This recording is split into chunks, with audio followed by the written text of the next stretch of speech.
Afirmasi. A dalam Kraft memiliki arti afirmasi yang dapat diartikan secara bebas sebagai penguatan kata dan visual berulang. Jika selama ini kita mengenal afirmasi dalam bentuk kalimat verbal, maka dalam konsep Kraft, afirmasi memiliki bentuk yang lebih umum, yaitu segala sesuatu yang dapat dipergunakan oleh pikiran bawah sadar sebagai sarana pengenalan dan pembelajaran berkaitan dengan apa yang kita inginkan.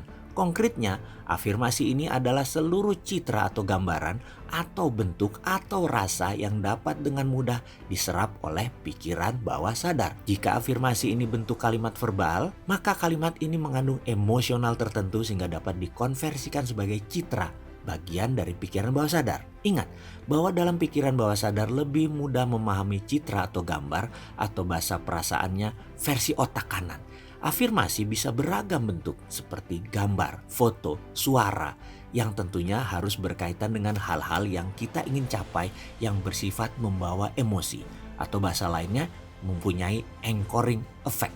Contoh, sedari kecil saya selalu berpindah-pindah tempat tinggal karena orang tua saya yang pensiunnya waktu di Angkatan Udara pangkatnya rendahan, hanya kapten. Dan karena itu kami selalu berpindah tugas. Suatu hari dalam kehidupan saya tinggal di Sumatera Selatan. 6 tahun di sana, yaitu periode TK sampai SD. Di Sumatera Selatan pun masih pindah-pindah kota. Ada Prabu Muli, Lirik, Pendopo, juga daerah Ulu di Palembang. Ulu itu sisi miskinnya Palembang, Ilir adalah sisi kayanya kala itu. Ada kebiasaan aneh saya di sana. Entah kenapa saya jatuh cinta pada sebuah gedung berwarna putih. Dan kemana saja saya bawa guntingan gedung warna putih itu yang berjulukan White House. Saya dapati dari sebuah koran gambar itu.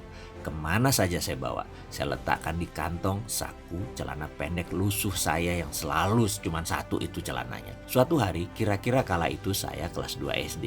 Ketika hendak mengambil kelereng dari saku celana, gambar guntingan koran itu melayang keluar dari kantong. Ketika jatuh dengan posisi terlipat di tengah pot tumpukan kelereng, tentu saja semua mata teman saya tertuju pada secarik kertas lusuh tersebut dan satu anak mengambil dan membukanya. Jreng, gambar White House.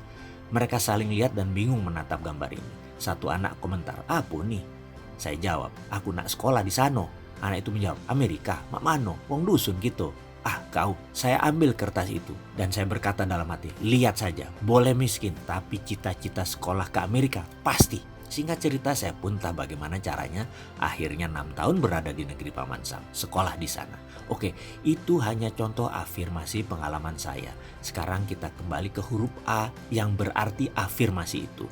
Bahwa kekuatan visual plus perasaan yang menyatu dalam pikiran bawah sadar yang telah terprogram, maka dengan cara yang ajaib, ia akan mewujudkan dengan berbagai cara yang teramat unik. Perlu kita ingat bahwa keajaiban itu sesungguhnya bukanlah keajaiban, melainkan sesuatu rangkaian dari puzzle-puzzle program visual dan verbal. Citra sukses yang telah dibangun sebelumnya secara konsisten dan persisten. Intinya afirmasi ini adalah salah satu unsur penting untuk memperkenalkan hal-hal yang kita inginkan dalam subconscious programming. Selalu upayakan untuk membuat afirmasi yang mudah untuk ditangkap citranya oleh pikiran bawah sadar.